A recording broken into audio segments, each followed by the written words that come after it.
ILEC? And what you ILECs. said is nobody cares, and I think I did. I think you're right. It doesn't matter. Speaking anymore. of Star Trek, wasn't like that the bald chick from the Star Trek motion No, picture? that was Grace Jones. No, that was Ilea.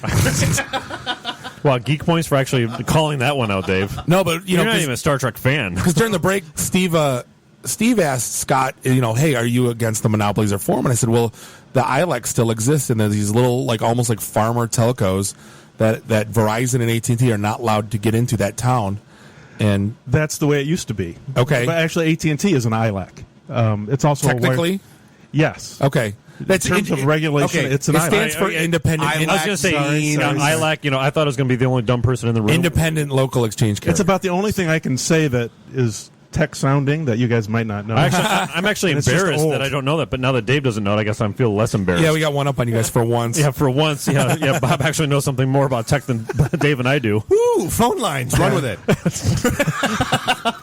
It connects the world. I guess without phone lines, the internet wouldn't exist. So True. they got one up on us there, Dave. But that's I guess that's the world you live in. It's the world we used to live in. ILEC is an incumbent local exchange carrier. There are competitive local exchange carriers. That's all old. I mean, it still exists at the federal level, especially in regulation. But in terms of the way the market works, it doesn't matter. Everybody's providing broadband networks. And I was going to say, how have they transformed with technology changing as much as it did? Because they relied on copper and landlines. I was going to say, pardon the pun, but everyone's laying their own cable now, right? So, How long you been waiting for that one, Jeff? about 2 minutes. it's the 13th episode. It is, yeah. But joking aside, It depends. I mean, a lot of our companies are building fiber to the home networks, which basically has unlimited bandwidth potential at your home. Companies are making use of... Yeah, as soon as you say unlimited bandwidth, there's yet another function that will consume that bandwidth. So, yeah. is that like saying 100% uptime? Right. Well, the bandwidth, I think, is pretty limitless. It's the electronics on either end of it that need to be upgraded all the time. True. Yeah, And that's where you guys come in. You need to develop the apps and the services that run over those networks. yeah. Make that happen. that consume more so we can sell more. It all works that way. The circle of life. Exactly. Sense of Dilbert. So what's you are putting on? Is this the first one you guys are putting on, or the second? The Great Lakes Technology Showcase. It's the first showcase in Detroit. We held our first Great Lakes Tech Showcase last year in Toledo. We're doing this in partnership with the Ohio Telecom Association. We got about 400 people to that, and so we're excited to bring it to Detroit and sort of showcase what's going on down here and the stuff that you guys are talking about. Right. So, I mean, that's November 4th through 6th, and it's down at the RenCen at the Marriott. Correct? Yeah. So, like, I took a look out. I was cruising around your site today, and it looks like you've got a good number of exhibitors already signed up. But it looks like you still have some open slots. So, I mean, from your perspective, like, who should be coming to you looking for exhibitor space? Like, what's your core demographic? Who are you going after there? What we'll do, because we've had a similar program in the past, is we'll have our membership, both from Ohio and Michigan. We'll have broadband providers, cloud providers, data center providers, telecom companies. What we're looking for in Detroit is more of the app developers, the web developers, folks who are building things to run over those networks. Never heard Gotcha. of those. Never heard of those guys. Yeah, who what? What? Yeah, we have no relationships with them whatsoever, yeah. Wrong show then. Thanks, no. Thanks for the beer. Yeah, and I'm gone. Yeah, and he's leaving. I don't. No, so I mean, cool. So I mean, like, so you are still actively recruiting exhibitors to talk about, what they're doing in Detroit and what the technology space has, to offer, possibly to your members and that kind of stuff. Absolutely. We opened registration about 2 weeks ago. We've got companies coming in from 21 states. We've got members who are just getting into the Detroit market. A lot of our focus has been on rural Michigan, but we've got members getting into the Detroit market, providing HIPAA-compliant data centers to healthcare facilities. So it's really anything that needs to run over those networks. So we're I hoping to assume, connect like, everybody together. BCBS is a player then? We're talking, well, we hope so. Okay. We hope so. We've invited Kathleen Sebelius, who's the Secretary of Health and Human Services, to come. What we're trying to do is give some folks in Detroit a access to some folks who I don't think have been at IT events in the past, and they control a ton Gotcha. of IT. Well, there hasn't been. I've actually got a good hookup for you over at BCBS, so let's talk after this. I remember we Well, were thank you. when we had lunch. What was it? A few months ago, when we said, "Hey, we wanted to put on this conference too," but we just said that it didn't. There wasn't a good conference in town, so we thought we'd put it on. But then we saw what you were doing, and like, okay, you kind of fill like a majority of the niche that we wanted to accomplish. But now you're adding. On the development app side, you're almost filling every niche that we kind of wanted to accomplish doing ours. So I mean, this is one of the reasons we were intrigued to have you on. So one, screw you. Yeah, exactly. But two, thank you. Well, it's a motivating factor. Because it saves us the headache. Yeah, no. Well, we're not trying to recreate what you do, and you have the pink slip parties and your regular get-togethers. I mean, those are networking, extravaganzas. We're going to have a lot of networking opportunities at the trade show floor, in the after-hours events. But Are we doing the after hours event? What's that? I'm just kidding. We should be. Are we we would doing love the after? you guys to do the after-hours event. Absolutely. Dave, Again, let's it's make that tough. happen. Yeah, make that happen. November 4, 6. Yeah, we'll figure that out. All right. Monday, Tuesday. So we're not trying to recreate that, but what we are trying to do is get players in different segments of the market to start talking to each other, where we didn't see that happening in the past. Our members, the telecom industry is evolving. They're a lot different than they used to be, providing new services. They need to be interacting with folks like you to figure out what is coming and what do they need to be ready We for. find that at our events too. It's like Dave goes, can you imagine if we tapped into the whole the old ad craft, which is like the social media side? If we tapped into that market, how many people would come to our events? And it's kind of like the same with you. It's like, yeah, we're on the telecom side, but we're trying to get to another niche. And I think that's great. Well, it's the never-ending, okay, what's next? Yeah, connecting. I mean, that's, yeah. Well, I mean, we've talked about hardcore engineering, Yep. folks coming to our events as well, deep diving into that segment. We've got companies in rural Michigan that can't find IT staff people who are willing to relocate out into rural Michigan. I know your focus is Michigan. We don't want to take them to Dallas, as you guys were talking about last week. Oh, you listened? Yeah. he was the one. He was the one. Yeah. And my daughter's listening tonight, so it's doubled. Oh, excellent. Nice. The rest of the family's not. Just Right. That's okay. We're just going to run with we doubled our numbers. That's all we're going to run with. Yeah. No, so I mean, our members have a need too. They need to come and you have an audience down here and talent down here through Steve's company and others. I mean, we need to find folks who can fill Well, these and that's roles. solid. I mean, and like we were kind of talking about over at 3rd Street earlier. I mean, that's one of the reasons why Network Michigan got off the ground. And they just had their first event last Thursday night. How did that go? Did you hear? Kind of like our first Detroit Net That's event. fair. Humble beginnings. We'll just leave it at that's- that. Which is great. what you'd expect. I mean, Yeah. it's one of those things. Got to I mean, start as it- somewhere. Yeah. Yeah, I mean, as it grows, it'll be what it'll be. So yeah, I mean, it'll be interesting. I mean, that's the whole point. I mean, their first event was out in Lansing, and I say it's also ours.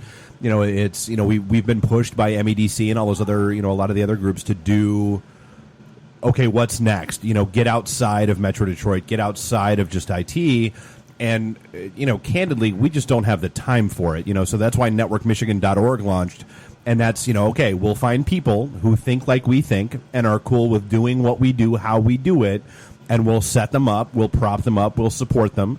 And we'll do everything we can for them. But no, I'm not going to be driving 2 hours to Grand Rapids to run a networking event. That's just not going to happen. Yeah, on top of the ones that we run for ourselves. Right. Yeah. Actually, we'll connect you to him too, because I mean, it's in your backyard. You might, Yeah, it was right down the road. That's what he was saying, I didn't yeah. realize it was going on. There's a need for it. Lansing's an interesting place. It's a little spread out, and the capital sucks in a lot of... We've been asked a couple times over the years to, get out and hit Lansing, and it just... Yeah. Well, if we did Flint once, we can pretty much. And people forget this is Because not that went well. People forget this is not our full-time job. Right, yeah. Laughingly, what we call our free time. That's how I always refer to it. Wait, you don't charge money, and you don't get paid for this? Like, Yeah, how we've does turned that- this into work. Damn it. But you bring up an interesting point, Scott, and I've been talking for a long time on even the corporations here to outsource rural instead of, why build a factory in Mexico when you can put one in like Durand, and the guys there are going to work for a third of what the guy in Sterling Heights wants, or Birmingham. You know what I mean? And you can kind of build. Granted, if the factory closes, you kind of screw the town. But at the same token, you're also providing opportunity for people that wouldn't otherwise have it. And then you become a John Cougar Mellencamp song, and it's all over. That too. But I always thought that was a cool thing because there's so many neat cities, like especially in my travels, seeing all these small telcos back in the day. There's so many cool small towns that I didn't know existed that need a little boost or could use a cool factory. Well, and there's a lot of technology in some of those little towns, and the trick is finding the right person to get out there and who wants to be out in that environment and not be in a city. But a lot of our rural companies have gotten together and they formed a company many years ago called Comlink, and they're building Michigan's largest data center just south of Lansing in Holt, Michigan. Okay. So, you find these pockets. Every sales guy in town now just went, what? Well, it's a great story, but it's one that's happening all over the telecom space. I mean, because these companies, they're not ILECs. They're not. They're solving their own problem, right? They're fulfilling a need that they have. They're trying to, because their communities don't have anybody else in general that are going to come in and invest in that sort of broadband network. So somebody just pull up their sleeves and said the heck with it. We joke about like what is cloud and that goofy marketing term, but it's real and it's happening and people are launching it. What's going on your side of the world? What you're seeing with people? What are they delivering? What are they doing in terms of cloud? Well, I would, I don't want to spend the whole time talking about Comlink, but no, you can. I'm most familiar with them. They're in East Lansing, and they've got the data center they have. They've got a data center in East Lansing, one in Grand Rapids, and they're building this one in Holt. They've got clients from 100 countries, I think, that are using them as at least one of their data sites. And I mean, are they competing with like a U.S. Signal or like a Merit, or are they in conjunction, or is it something different? More U.S. Signal, yeah. Okay. CenturyLink, one of our members, has Savis. Yep. And they're all competing, but it seems to be a market that's exploding. I mean, there doesn't seem to be any limit to what kind of business you can. Everybody's delivering in a different flavor, which is interesting about it. Data center's data center, right? Hosted, shared hosting was shared hosting, but like cloud now, everyone's doing it. Probably 12 different ways that I've seen at least. Well, and what makes Michigan and Ohio unique is the lack of weather events, the lack of natural disasters. I mean, we are an attractive place to locate just for people who want to know one of their facilities is probably not going to get hit by a hurricane. It's not going to get... It's not going to be flooded out. Earthquakes, right. Does that salt mine in Grand Rapids still exist? That was the Colo data center back in the... do you remember that? I have no idea, but I've always wanted to go to the salt mine. No, it wasn't Iron Mountain. No, there was a salt mine that went like a mile and a half deep, like in Grand Rapids, West Michigan, and someone brought in. Oh, wasn't it like secured storage or something? There was like a that? weird name. Didn't it collapse? I don't remember. That's why I was asking what happened to it, because it was a cool story at the time. You had to take a cool suplex, bro. You had to take like a tram car down there, like they had like train cars, and you were like literally. They said it was they of course they're like 100% uptime and all that garbage that people did back then. But I just thought it was a cool story. So good story, Bob. Yeah, tell it again. Can't help you about it. Fascinating wandering off to the left. So back to Comlink. More importantly, back to the Great Lakes Tech Show. So I mean, we talked about exhibitors and who you're looking for there. Who should be attending? So you've got registration open. Registration's $50. Who should be coming to this event to check out what you've got and why? Anybody that is developing services or products that run over broadband networks.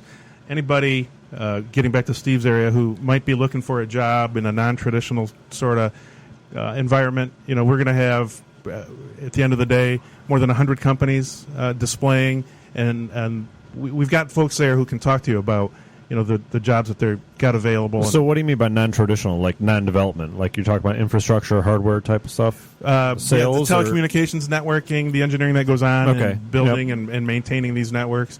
But also just a little maybe outside of the Detroit region. Getting outside of the ecosystem you guys all have down here. I want to use terms like ecosystem and synergy. And what else? You're banned. What else? I was going to say, get out. Wait, I'm trying to get out. Do I do need? Is there I thought I would get kicked out. Is there a jar for like quarters? For every where's the bell? There we go. Exactly. It's our equivalent of the swear jar. If you use buzzwords, you're going to throw a buck in the jar. Hit that again because he said twice. Yeah, there we go. What was the question? Yeah, so I mean, attendees and who should be there and why. Oh, again, I think if you've got a product or a service that runs over a broadband network or that needs to be connected for HIPAA compliant purposes, for network security purposes, we've got folks there who are building those networks and are providing that consulting that goes with it. I would say that any IT